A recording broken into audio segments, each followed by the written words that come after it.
Hello everyone and welcome back to another episode of Jack Talks Bikes, and today I am ranking my personal favourite A2 friendly bikes or mid-low capacity bikes of 2025. They're going to come in pairs because many of these bikes are coming in a naked or sports form, and what I'm using to rank these bikes is the usual metrics I use. So it's like real world owner feedback that I'm finding on forums and rider reviews, as well as the hard numbers such as power to weight, tech specs and UK on the road prices. So how much spec are you getting for your money? As always, I'll be ranking these bikes from number 5 all the way up to number 1. And as I get to the end of the video, I'll also include a wildcard bike that does something a little bit different to all the bikes on this list that you might want to consider if you're looking for more of an all-rounder from a left field brand that's a little bit more affordable to those more kind of mainstay Japanese brands and Italian brands that we're used to seeing.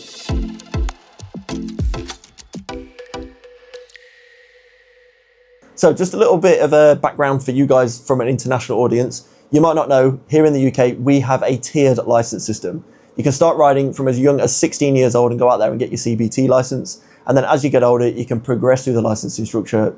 So you can move on to your A1 license, your A2, and eventually, as you get older, you'll get to that full A license, which is unlimited and allows you to ride any bike that's available.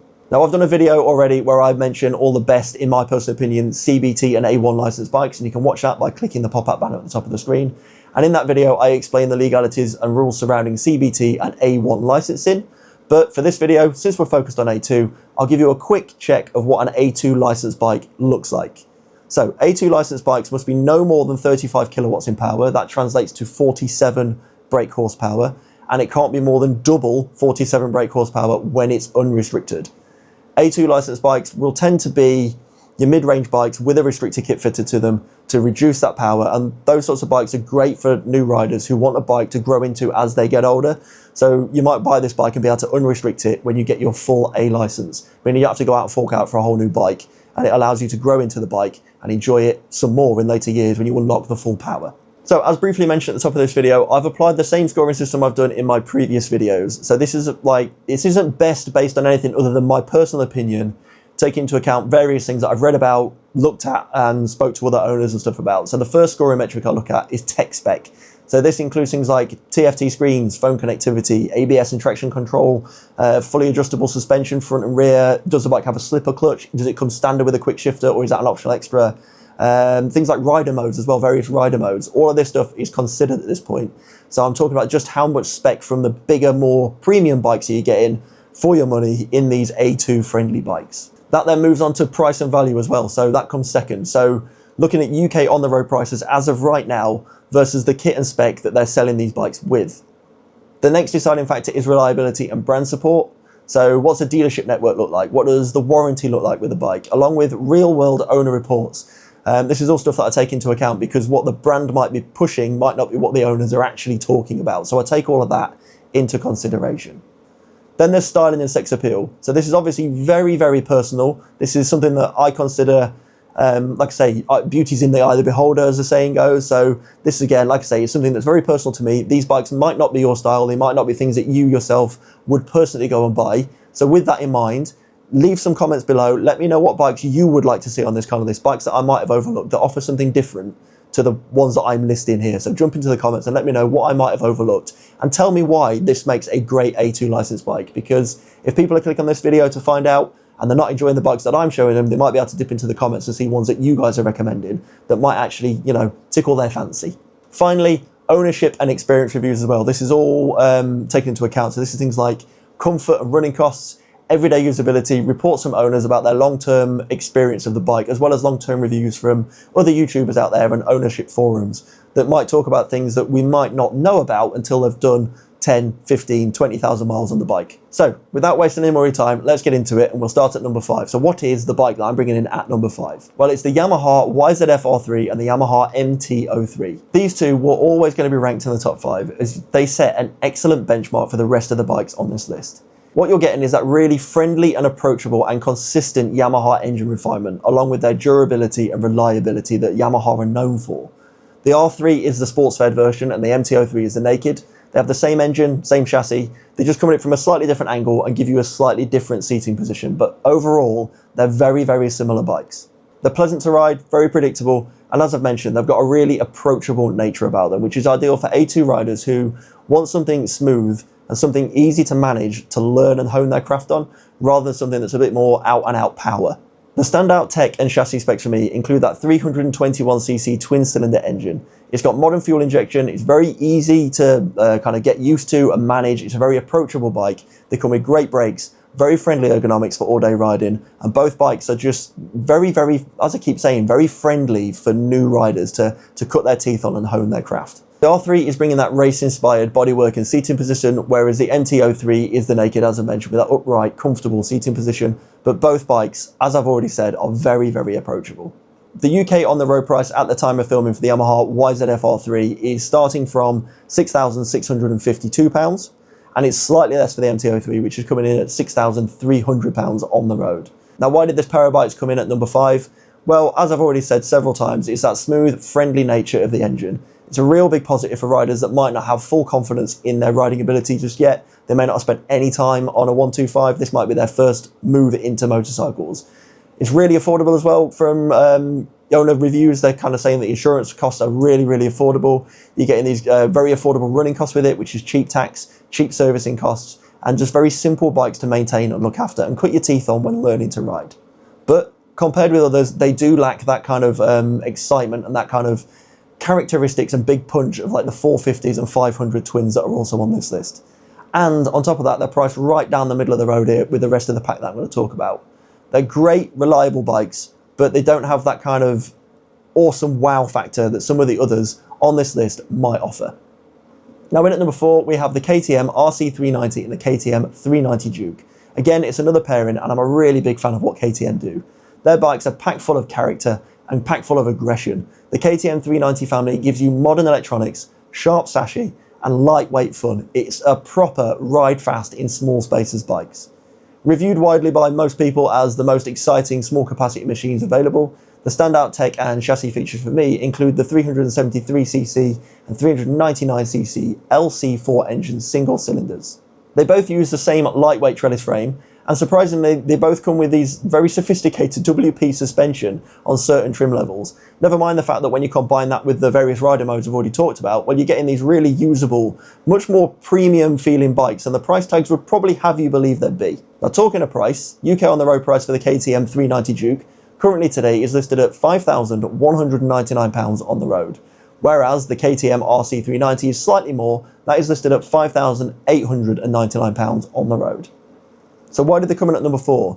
Well, with all the positives I've talked about, that kind of fun, characterful, attitude-packed bike and all those rider modes and that trickle-down race DNA with that fully adjustable suspension and launch control on some of the models, that's all in those bikes. So it gives you a very, very premium, really good fun bike. But some of the riders are reporting that the single-cylinder engine used in these bikes is a bit too vibey and it makes it really unpleasant to ride for long distances and long periods of time. Whereas when you compare that to like some of the smoother twins that are on this list. There's also the consistent concern about KTM's reliability, which I know they're tackling, and they are putting extended warranties and stuff on bikes as they've been bought out by their new owner, and they're kind of pushing forward to try and actively tackle that concern about reliability. But ultimately, reliability is still a concern being reported by many owners. In at number 3, again, it's another pairing, and this is one of the most popular pairings on the list. It's the Honda CBR650R and the Honda CB650R. So why this pairing is included is because they have that sweet sounding 650cc Honda inline 4 engine. These are really sensible sport options for riders who want a real engine that sounds fantastic, is really, really smooth to ride, and long-term reliability. I personally learned on the CB650R and I bloody well loved it. I actually nearly bought one. The bike was so easy to ride, the engine power was really usable throughout the range, and it sounded fantastic. And as I mentioned, they do come from the dealer with an A2 restrictor kit fitted, but ultimately, as you grow older with the bike and you get that full A license, you're able to get that restrictor kit removed, meaning you can grow with the bike and access its full power later on down the line. So the standout tech and chassis features for me are that 649cc inline 4 engine. It's the only inline 4 on this list, and it's just offering something a little bit different to all the parallel twins or singles that we're used to seeing in this category. When you couple that with the assisted slipper clutch and the fact that it now comes with this fancy E-clutch as well, it's not a full automatic, but it kind of is semi-automatic. Go Google it, find out a little bit more about it. I just think it's combined all that together. The bike is offering something very unique in this segment, and you're getting a great chassis, very easy to ride, approachable ergonomics, and a refined kind of electronic suite with these bikes as well. Plus you're getting all this fantastic Honda reliability. Now on the road cash price, you are looking at $7,829 for the naked CB650R, and it's a little bit more, it's £8,599 for the CBR 650R fully fed sports bike version. So why did they come in at number 3? Well, the 650s are offering class leading and almost legendary status smoothness from ownership satisfaction as well. You get that inline 4, it's a very nice engine and it makes a fantastic sound.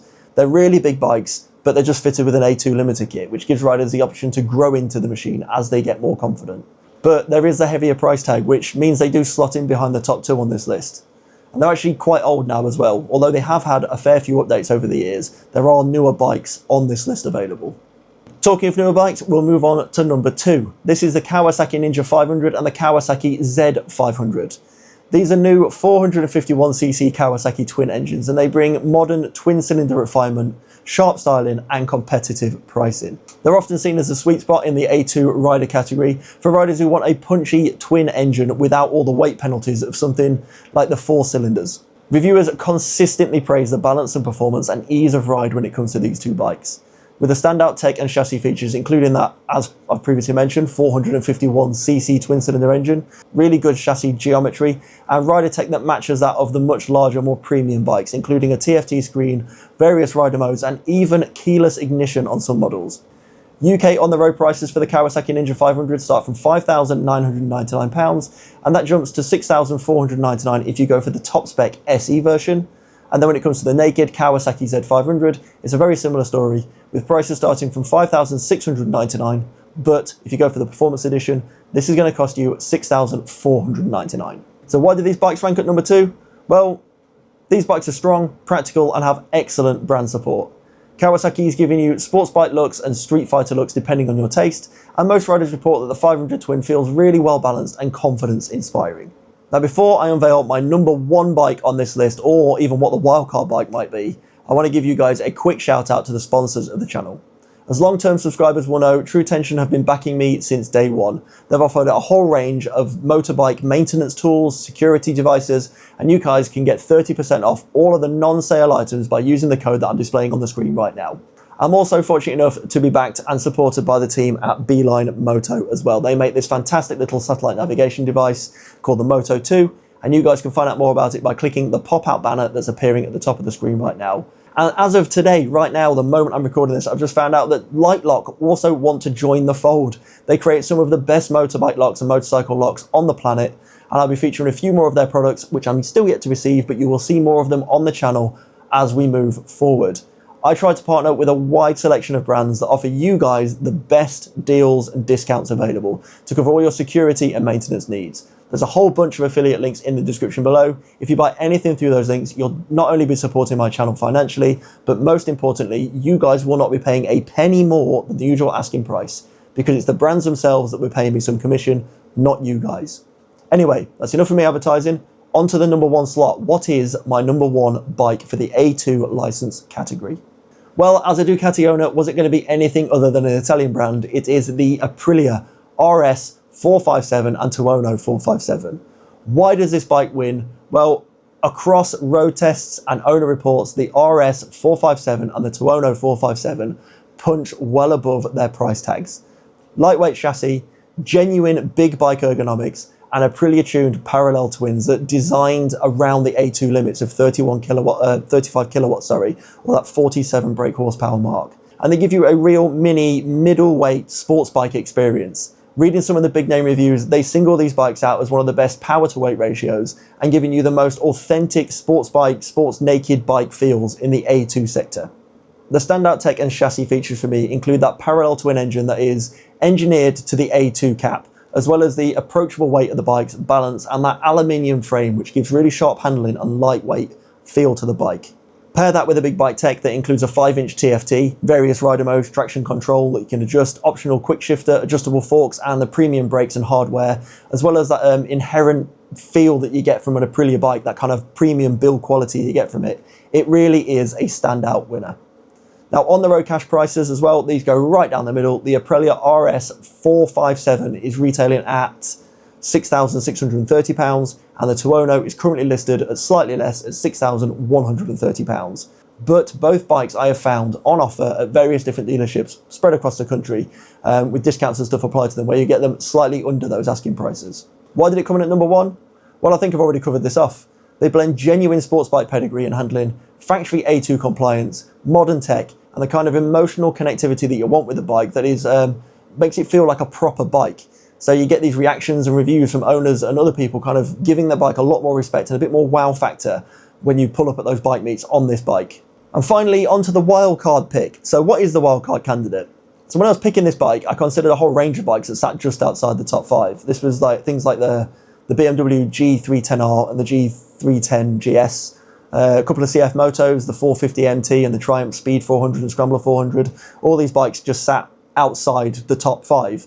But ultimately, for me to pick the wild card, the bike needs to speak to the heart a bit, as well as the head, and offer something a little bit different, a little bit left field to the rest of the bikes that I've listed on my kind of top 5. So the wild card pick for me was the Benelli TRK 502. So why did I choose the Benelli TRK 5R2 as my wild card? It didn't really fare well in my scoring system. It actually sat outside the top 10, but where it did fare well is owners' reports and reviews. This bike seems to speak to people's hearts. Owners' report saying that the 500 Twin has bags of character. They sound totally different to anything else in this category thanks to that 360-degree crank, and it gives the bike a much deeper throb when you're out riding it. Owners also report that the bike feels substantial when you're riding it, and it does come with that Italian design flair, despite it being a Chinese-owned brand. They're designed by Italians, so it does have some proper looks about it. There are also genuine touring and adventure bikes. Those stories and long-term rider diaries show people form proper attachments to these bikes and aren't scared of taking them off-roading, going out and getting dirty and having really fun adventures on them. They also offer a lot more practicality to many of the bikes on this list because, as I've mentioned, they are adventure bikes and they do come with luggage options, and they're just a slightly different, more comfortable prospect. Price and value, UK dealers are listing these bikes currently at £5,199, and you can get them for as low finance deals as about £100 a month, which makes them very affordable. Benelli appeals to riders who want character and presence. It's not the lightest or most cutting edge electronically, but riders come back in reviews saying that they fell in love with the bike's feel and its touring practicality. That emotional bond, the kind that owners love and you can't measure with a single torque curve, this is why Benelli takes the wild card. If this has helped you pick the right bike for yourself or helped you pick out a style of bike you're looking for, then smash that like button down at the bottom of the screen and don't forget to subscribe to the channel. And also get involved in the comments. Comment which bike you think should have been included on this list that I might have missed, because there will be plenty of them.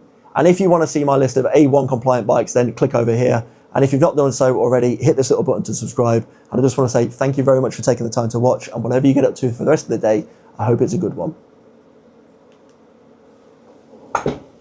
Finally got it in the can.